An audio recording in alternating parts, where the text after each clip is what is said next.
Welcome back. Let's explore another important chapter of class 11th biology. Unit 1 का introduction हम अपनी पहले 2 classes में डिटेल में डिस्कस कर चुके हैं। क्लास 3rd से हमारा जो चैप्टर 1 है वो स्टार्ट हो जाएगा, द लिविंग वर्ल्ड। अपने इस चैप्टर में हम पढ़ेंगे scientific and philosophical aspect of biology, life and life forms, biological diversity and finally question answers. What is biology? ये हम डिटेल में स्टडी कर चुके हैं अपनी पहली क्लास में। Biology is the science of life forms and living processes. अब देखो, बायोलॉजी के 2 एस्पेक्ट होते हैं, एक होता है साइंटिफिक एस्पेक्ट और एक होता है फिलोसफिकल एस्पेक्ट, और ये दोनों एस्पेक्ट एनसीईआरटी में मेंशन किए गए हैं। बायोलॉजी के साइंटिफिक एस्पेक्ट में हम क्या करते हैं, लैब में या फिर नेचुरल एनवायरनमेंट में कोई भी लिविंग प्रोसेस हो या लिविंग ऑर्गेनिज्म हो, उसको स्टडी करते हैं, उसको हम ऑब्जर्व करते हैं, एक्सपेरिमेंट परफॉर्म करते हैं अगर हम लैब में हैं, और फिर हम डाटा कलेक्ट करते हैं और उसके बाद हम एक कंक्लूजन निकालते हैं। तो ये होता है scientific aspect. On the other hand philosophical aspect क्या होता है बायोलॉजी का? इसमें हम कोई एक्सपेरिमेंट परफॉर्म नहीं करते, इसमें सिर्फ हम क्रिटिकली थिंक करते हैं कि चीजें क्यों हो रही हैं। फादर ऑफ बायोलॉजी एरिस्टोटल को तो हम सब जानते हैं, वो एक फिलोसोफर थे, मतलब वो चीजों को क्रिटिकली थिंक करते थे। हम क्या जानते हैं एज ए बायोलॉजी के स्टूडेंट? हम तो यही जानते हैं he is father of biology, लेकिन वो father of zoology, logic, natural science and political science भी हैं। एरिस्टोटल कैसे फादर ऑफ बायोलॉजी बने? तो इसके पीछे एक स्टोरी है। उनसे किसी ने क्वेश्चन किया, what is the difference between a horse and an ass? इस क्वेश्चन का तो आंसर वो नहीं दे पाए, लेकिन उनमें क्या हुई, स्पार्क हुई एक curiosity about living things.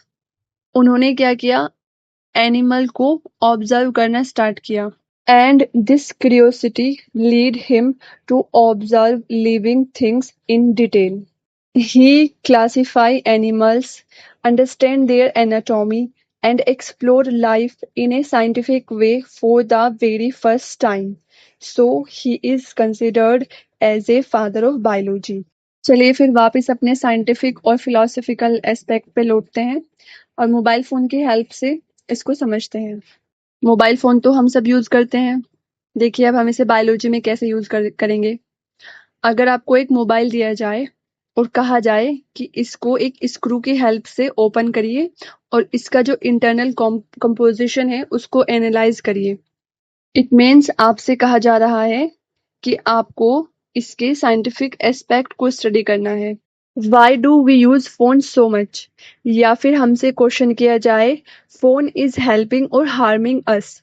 It means अगर ऐसा क्वेश्चन आपसे किया जाए मोबाइल फोन के बारे में, तो इसका मतलब है हम फिलोसफिकल एस्पेक्ट को एक्सप्लोर कर रहे हैं। So from now we know the difference between scientific aspect and philosophical aspect of biology. Next, what is life and life forms? तो पहले हम लाइफ समझते हैं। अगर हमसे कहा जाए लाइफ क्या है, तो इसको एक सिंपल या एक सिंगल वर्ड में डिफाइन करना इम्पॉसिबल है। तो लाइफ को हम कैसे डिफाइन करेंगे? Organism which perform respiration, digestion, reproduction, जिसका सेल्यूलर लेवल का ऑर्गेनाइजेशन हो, which show consciousness, metabolism, excretion and finally growth. अगर किसी लिविंग ऑर्गेनिज्म में ये सारी लिविंग प्रोसेसेस प्रेजेंट हैं, तो उसके अंदर लाइफ है।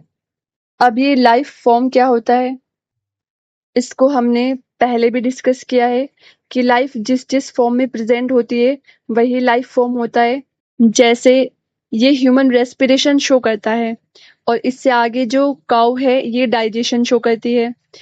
तो डाइजेशन ह्यूमन भी शो करता है, डाइजेशन काउ भी शो करती है। नेक्स्ट यहाँ पे रिप्रोडक्शन है, रिप्रोडक्शन गाय भी शो करती है और हमारा जो बैक्टीरिया है वो भी शो करता है। नेक्स्ट आगे जो सेल्यूलर लेवल का ऑर्गेनाइजेशन है वो हमारा ह्यूमन का भी है और हमारे फंगस का भी है। नेक्स्ट हमारा कॉन्शियसनेस, हमारे ह्यूमन में भी कॉन्शियसनेस है और हमारे बैक्टीरिया में भी कॉन्शियसनेस है। नेक्स्ट मेटाबॉलिज्म, हमारे ह्यूमंस में भी मेटाबॉलिज्म है और हमारे फ्रॉग में भी मेटाबॉलिज्म है। नेक्स्ट एक्सक्रिएशन, हमारा फ्रॉग भी एक्सक्रिएशन शो करता है और हमारा फंगस भी एक्सक्रिएशन शो करता है।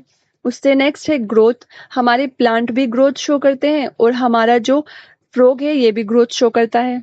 इन शॉर्ट हम कहना क्या चाहते हैं? हम ये बताना चाहते हैं कि अगर रेस्पिरेशन ह्यूमन शो करता है तो रेस्पिरेशन काऊ भी शो करती है, बैक्टीरिया भी शो करता है और हमारा फंगस भी शो करता है, फ्रॉग भी शो करता है और प्लांट भी। रेस्पिरेशन क्या है? एक लिविंग प्रोसेस है। लिविंग प्रोसेस है, इट मीन्स ये लाइफ का एक क्या है? फीचर है। अब यहाँ पे नोटिस करने वाली बात ये है कि क्या काऊ, बैक्टीरिया, ह्यूमन, फंगस, फ्रॉग और प्लांट ये सब देखने में सिमिलर हैं? नहीं, ये देखने में एक दूसरे से अलग हैं, लेकिन ये जितनी भी प्रोसेस एक में हम शो कर रहे हैं वो सारी प्रोसेस इन सब में प्रेजेंट है।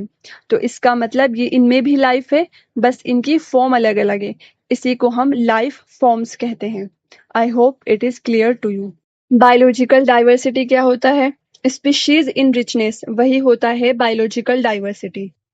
According to NCERT 1.7 to 1.8 million species हमारी अर्थ पर प्रेजेंट हैं। बायोलॉजिकल डाइवर्सिटी को समझने के लिए हम लिविंग ऑर्गेनिज्म का हैबिटेट एक्सप्लोर कर लेते हैं। जैसे मेयर ने आइलैंड एक्सप्लोर किए थे, तो हम यहाँ पे हैबिटेट एक्सप्लोर करते हैं। अब ये हैबिटेट क्या होता है? जहाँ पे कोई ऑर्गेनिज्म रहता है, जो उसका रहने का स्थान होता है, वो होता है उसका हैबिटेट। सबसे पहले हमारी एंट्री होती है एक्वेटिक हैबिटेट में। हम देखते हैं बहुत सारी फिशेज हैं जिनके बीच में रिप्रोडक्शन पॉसिबल नहीं है। इसका मतलब वो अलग अलग स्पीशीज हैं और जितना ज़्यादा स्पीशीज का नंबर है उतनी ज़्यादा उनमें डाइवर्सिटी है। नेक्स्ट हम एक ऐसी लाइफ फॉर्म से मिलते हैं जिनको हम एम्फीबियंस कहते हैं, which can survive on both land and water. तो हम उनमें देखते हैं, उनमें भी बहुत ज़्यादा क्या है? स्पीशीज रिचनेस है।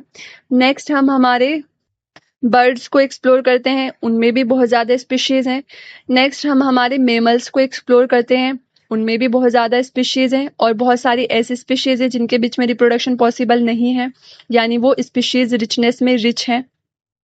स्पीशीज रिचनेस का मतलब होता है जितना ज़्यादा नंबर ऑफ स्पीशीज होगा उसको हम ऐसे ही डिफाइन करते हैं, स्पीशीज रिचनेस। हमारे फंगस में भी बहुत ज़्यादा डाइवर्सिटी है। नेक्स्ट हम हमारे बैक्टीरिया में देखें, उसमें भी बहुत ज़्यादा डाइवर्सिटी है। प्लांट्स में भी बहुत ज़्यादा डाइवर्सिटी है। तो इसको ही हम बायोलॉजिकल डाइवर्सिटी बोलते हैं। फाइनली हमारे question answer. The number of species that are known and described ranges between, according to NCERT, 1.7 to 1.8 million. Assertion और रीजनिंग वाला क्वेश्चन है, consciousness is a defining property of living organism. अब इसका reason दिया गया है, all organisms from the prokaryote to the most complex eukaryotes can sense and respond to environmental stimuli. Of course हम इसको पढ़ के आए हैं, both A and R are true and R correct explains A. Which of the following characteristic is considered the defining property of living organism? That is metabolism. Observing a wide range of organisms in habitats like forest, ocean and hot springs highlights the concept of किसका? Biodiversity का।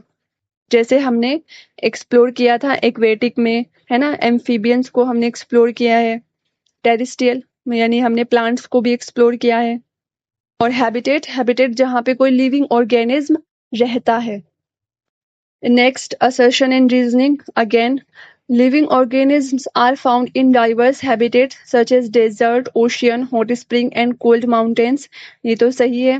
Diversity in habitats show that the organisms are morphologically and genetically similar. नहीं, ये show नहीं करता। तो assertion is correct but reason is incorrect. That's all for today's lecture. Make sure to revise and practice questions based on this topic. See you in the next session. Bye bye.